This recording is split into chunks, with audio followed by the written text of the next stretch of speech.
guys, and welcome back to part 2 of my Lexus IsF intake manifold porting and polishing video.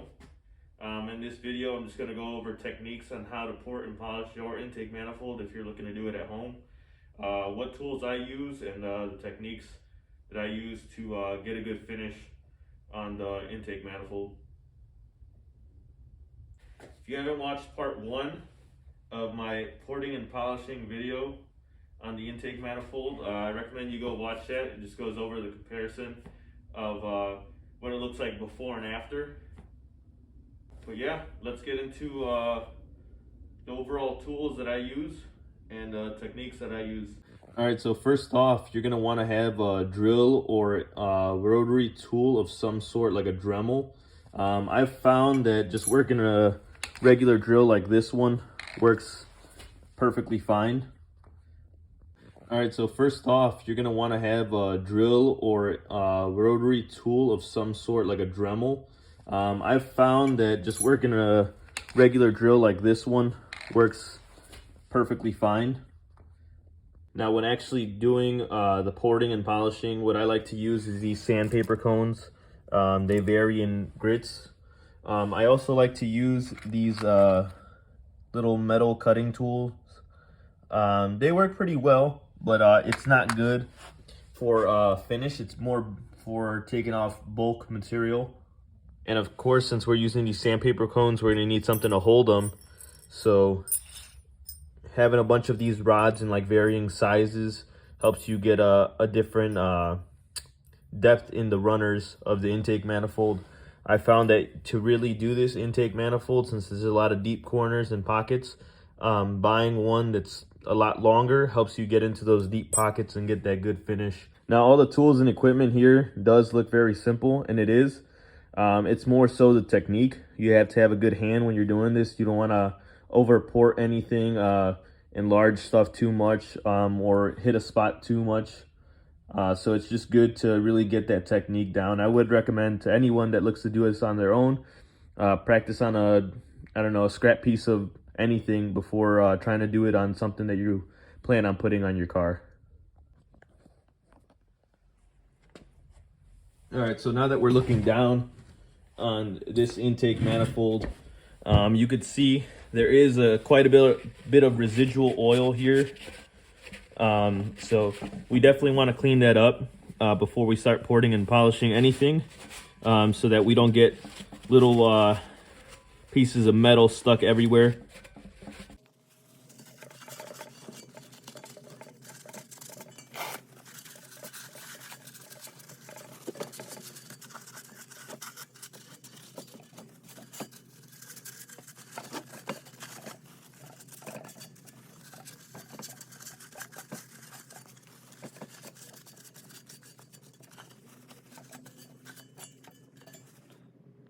All right, just to start off, we're going to use a higher grit sandpaper cone just to kind of knock off a bunch of that bulk.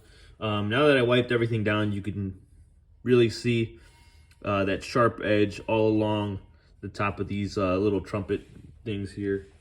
So we're just going to clean that up real quick and then move on to the next part.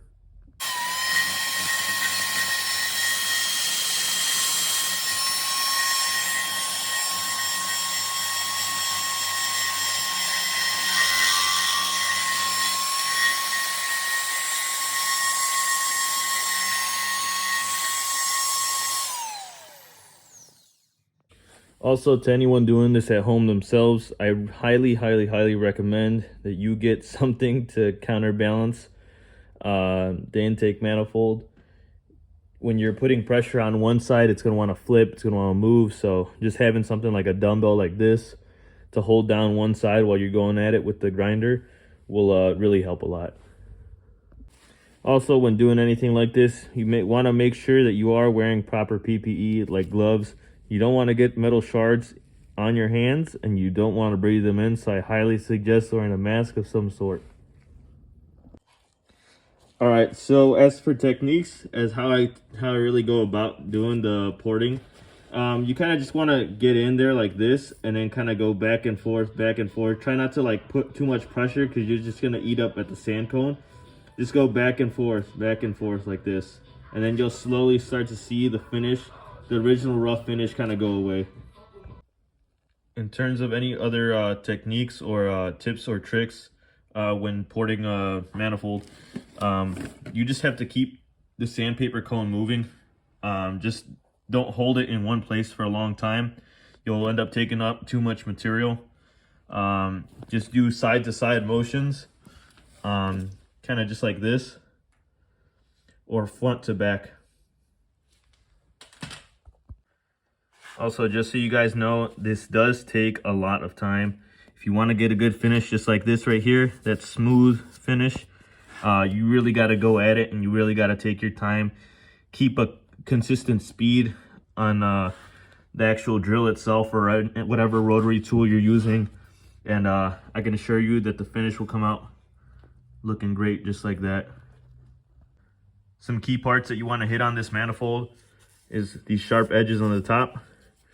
On the inside, this lip, and then if you could see better in here, there is a little dimple right there. So yeah, I'm going to continue to crack at this one and try to get it out back to this customer so he can get back on his car.